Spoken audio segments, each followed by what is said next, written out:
The storm didn't roar. It breathed low, steady, and heavy like something ancient waking from a long sleep. The clouds rolled across the sky in thick layers, swallowing what little sunlight remained. The wind moved through the hills like a whisper too afraid to speak, and on a lonely ranch, tucked deep into the outskirts of Texas, a horse stood alone in a muddy corral. His name was Samson, his body by the scars of something more than time. Jagged reminders of explosions, falls, fear. His once glossy coat had dulled, and the proud gleam in his eyes was gone. What remained was a silhouette of a war horse, motionless against the growing dark. He didn't flinch when thunder cracked. He didn't blink when the gate creaked open. He just stared at the horizon like it owed him answers. And then tires crunched up the gravel drive. The truck that came into view was as tired as the man behind the wheel. Rust lined the doors, dust caked the windows, and the engine wheezed like it was remembering how to breathe. James Harper, 37, sat behind the wheel gripping it with white knuckles. He hadn't been back here in years. Not since he walked away from the army, the battlefield, the horse, and maybe himself. He stepped out just as the first drops of rain began to fall. His boots sank into the wet dirt, his hat already dripping. He didn't look around. His eyes found the pen and locked on. There he was, Samson, the horse who had once carried him through fire. But something wasn't right. James called out, voice caught in his throat. Double quotes Samson question mark double quotes no reaction. He moved closer, hands trembling slightly as he gripped the fence rail. "It's me, kid," he said, softer this time. "It's James." Samson didn't charge, didn't snort, didn't even seem curious. He simply took a few slow steps back, his eyes empty and unreadable. It was like staring at a stranger wearing the skin of someone you used to love. From the barn, a young woman emerged, brushing hay off her jeans. Jenny. Ranch hand, 20-something, tough in that quiet kind of way. She walked over without looking at James until she was beside him. "He doesn't trust people," she said simply, watching the horse. "Especially men." James didn't answer right away. His hand clenched the fence tighter. "I know why." Jenny glanced sideways at him. "You trained him?" James nodded once. "He saved my life." A dozen times they stood in silence. The rain came harder now, pattering against the barn roof and soaking into the earth beneath their feet. Samson turned away, slowly circling the far end of the pen like he didn't want to be seen. "I can't fail you again," James whispered under his breath, not to Jenny, to the animal that had once trusted him more than anyone else ever had. That night, James didn't leave. He stayed in one of the ranch's spare cabins, though sleep never came. Instead, he sat on the edge of the cot, staring into the dark, haunted by memories that never quite stayed buried. Flashes of sand, fire, blood, and a horse who never flinched. The next morning brought no warmth, only gray skies and cold air. James returned to the pen before sunrise. Samson hadn't moved. He stood by the fence, hands deep in his coat pockets. "You were never afraid," he said quietly. "Not even when everything fell apart." Still nothing. James pulled something small from his coat. A strip of torn leather, the same that had been part of Samson's bridle back when they were deployed together. When he held it out, the horse's ears twitched just slightly, but he didn't move.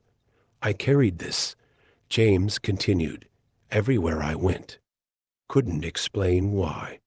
Behind him, Jenny appeared again, arms folded. "That horse doesn't look at anyone the way he looked at you just now." James exhaled. "I left him behind. You're probably trying to survive," she said, not unkindly. James shook his head. "Survival doesn't mean much when you lose the only thing that made it worth fighting for." Samson shifted his weight. It wasn't much, but James saw it. A subtle movement, a flicker of something familiar behind those hardened eyes, and for the first time since the battlefield, James felt something flicker inside his own chest too, hope. The second day came with frost. The sun rose, but it didn't bring warmth. Its light slid across the ranch like glass cold, distant, colorless. James Harper stood at the fence again, motionless, his hands buried deep in his coat, as he stared at the silent form of the horse that once meant everything. Samson was still in the far corner of the pen, just like the day before. Still, watchful, wary. The same look James had seen in soldiers fresh off the battlefield. The look that said, "I'm here." But not really. He recognized that look because it lived in the mirror too. Jenny approached from behind with a quietness James was starting to respect. She held a bucket of oats and a fresh flake of hay, but paused when she saw him. "He didn't touch the grain yesterday," she said softly. James nodded. "I figured." She waited for him to say more, but he didn't. Instead, he stepped back from the fence and climbed inside the pen. Samson's ears snapped forward. His body went rigid. James stopped immediately. "It's okay," he said, low and firm, his palms open. "I'm not here to push you. Just to stand," and he did. Not moving, not reaching out. Just standing there in the mud as the wind rolled through the trees. Minutes passed. Samson didn't charge, but he didn't come closer either. The space between them was small, just a few feet, but it may as well have been a canyon. James reached into his coat and pulled out the same piece of leather he'd shown yesterday. He didn't wave it. He didn't hold it toward the horse like some magic key. He simply knelt down and placed it in the dirt. "I remember when you wore this," he said quietly. "You hated it at first. Kept shaking your head.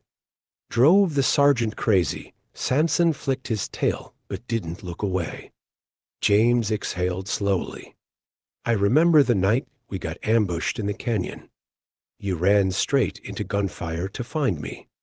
Pulled me out by the pack strap. You didn't think. You just moved." He swallowed hard. "And I didn't come for you when it was over." He didn't raise his voice. Didn't cry. But the weight in his words was heavier than any storm. "You're declared missing in action. That's what they told me. But you weren't missing, were you? You were forgotten." Samson shifted his weight. Not fear, not flight, just uncertainty. James saw it and took another step, not forward, but to the side. He knelt again, this time facing away slightly, making himself small. "I can't take it back," he whispered. "But I can be here now, behind them." Jenny stood by the fence, holding her breath. "Do you think he remembers you?" she asked. James didn't look at her. "I think he remembers the pain. And I think I'm part of it." Samson turned his head, just a little. His eyes locked on James's back, and then he took one step, just one, but this time it wasn't forced. It wasn't fear. It was choice. James felt the sound of that hoof more than he heard it. He didn't move. Didn't dare ruin it. Samson took another step. Then stopped. The two of them stayed like that, not touching. Not speaking, just breathing in the same cold air. For James, it was the closest thing to forgiveness he'd felt in years. Finally, he stood. Slowly, carefully. His eyes glistened, but he didn't blink them away. "I'll be here tomorrow," he said, his voice steady. "And the next day. However long it takes." He turned toward the gate. Samson let out a breath. Not a snort, not a warning, just air. Like a weight easing off his chest, and James smiled just a little as he walked away. For the first time since the war, the silence behind him didn't feel like abandonment. It felt like hope. The third morning rose with a golden mist, soft and slow, painting the ranch in warmth the air hadn't felt in years.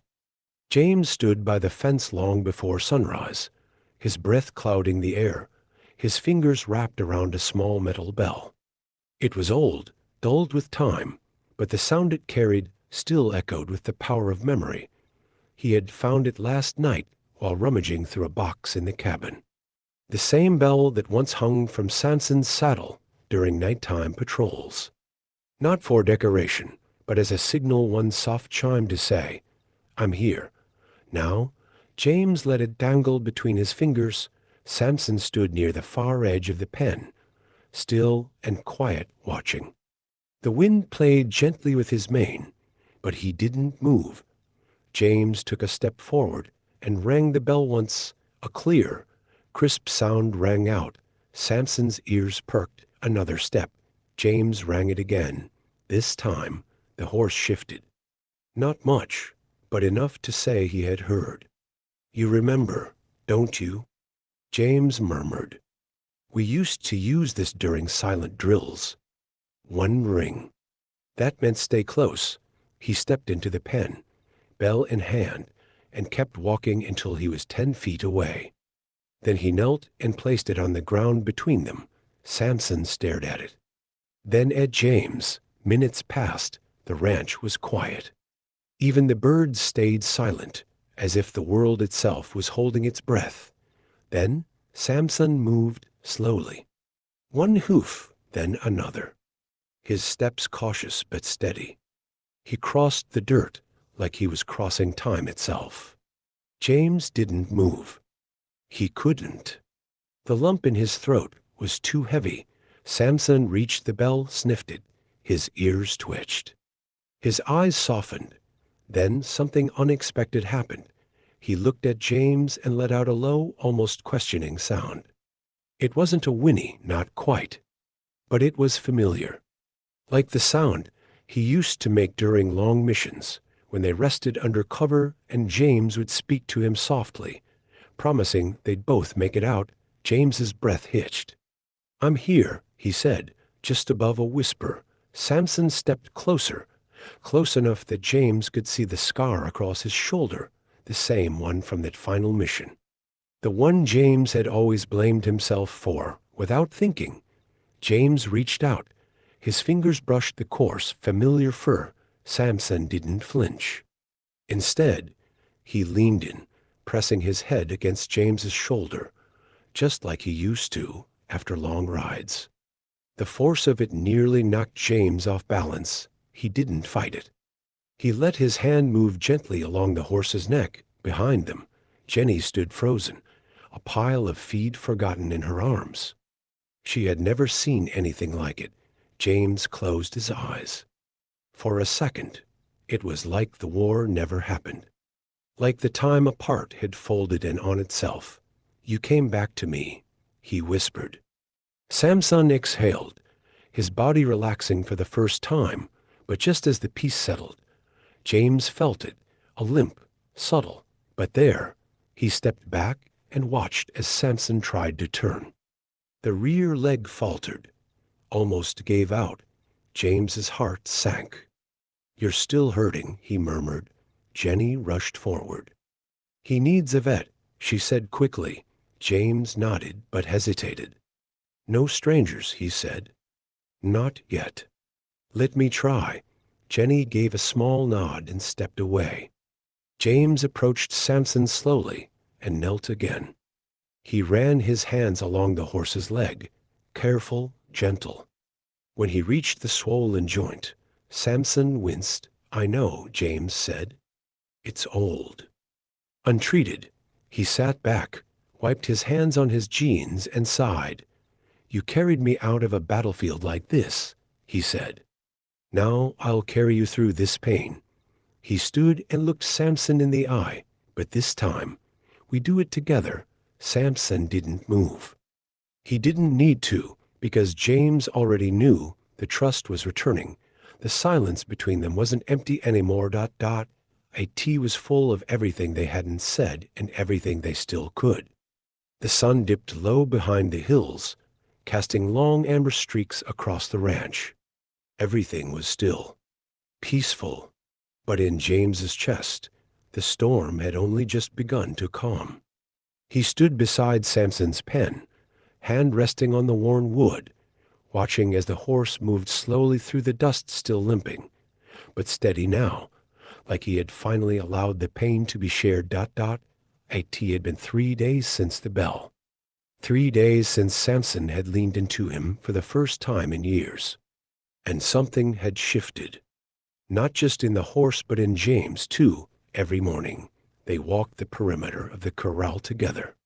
Every night, James sat by the fence, whispering old stories, as if reminding them both that the world hadn't taken everything away.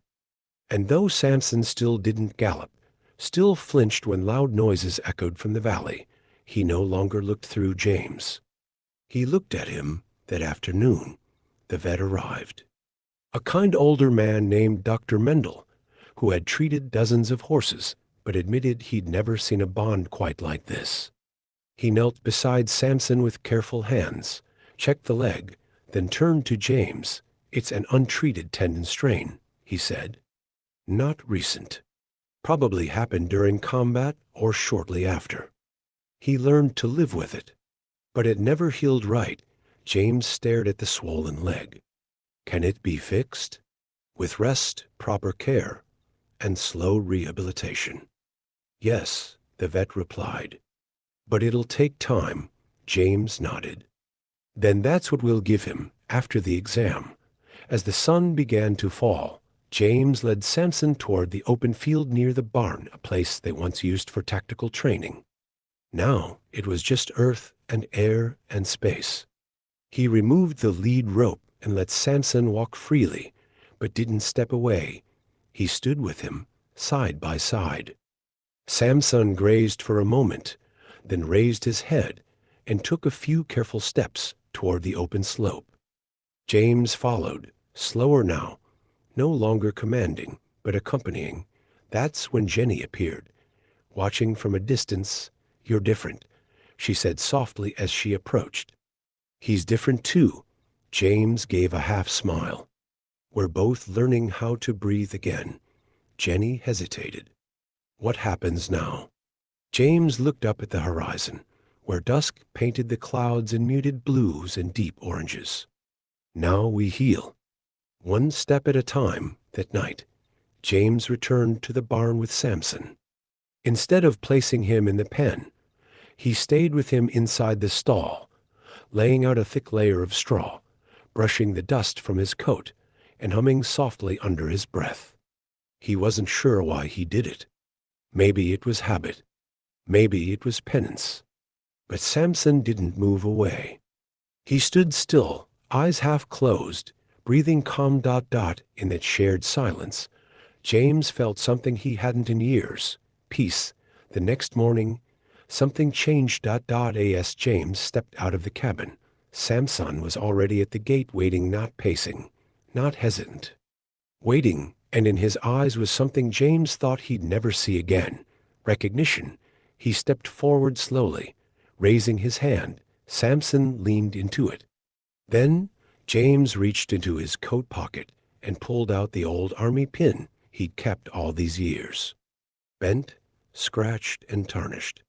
He held it up in the sunlight. "This is yours as much as mine," he whispered. "We both earned it. And we both survived." He clipped it gently onto the edge of Samson's halter. The horse didn't flinch. Later that day, Jenny invited James to speak to a group of young volunteers who had come to the ranch. Most were troubled teens, veterans' children, or kids trying to find purpose. As they gathered around, James hesitated. Then he stepped forward, Shadow standing tall at his side. "I used to think strength meant burying your pain," he said. "But I've learned that sometimes it means carrying it in the open, sharing it, letting someone walk beside you while you heal." He looked down at Samson. "This horse saved my life more than once. And for a long time, I thought I'd failed him. But healing doesn't mean forgetting. It means facing what broke you and deciding you still want to live." Silence settled across the group, and then applause, not loud, but real, That evening, James stood in the field again, watching the wind stir the tall grass. Samson stood beside him, head high, tail flicking lazily at the breeze. The scars were still there, but they weren't the story anymore. They were just part of it, and as the sky turned purple and the last light disappeared, James placed a hand on Samson's neck and smiled. "We're not broken, boy," he said softly. "We're still here, and to anyone who's ever lost a piece of themselves along the way to grief, to guilt, to time, remember this. You're not alone. Because healing begins when two souls decide to walk forward together. If this story moved you, if it reminded you that even the deepest wounds can lead to the brightest roads, subscribe to our channel. We share real stories of loyalty, healing, and the unbreakable bonds between humans and animals. This was their second chance, and maybe it can be yours too.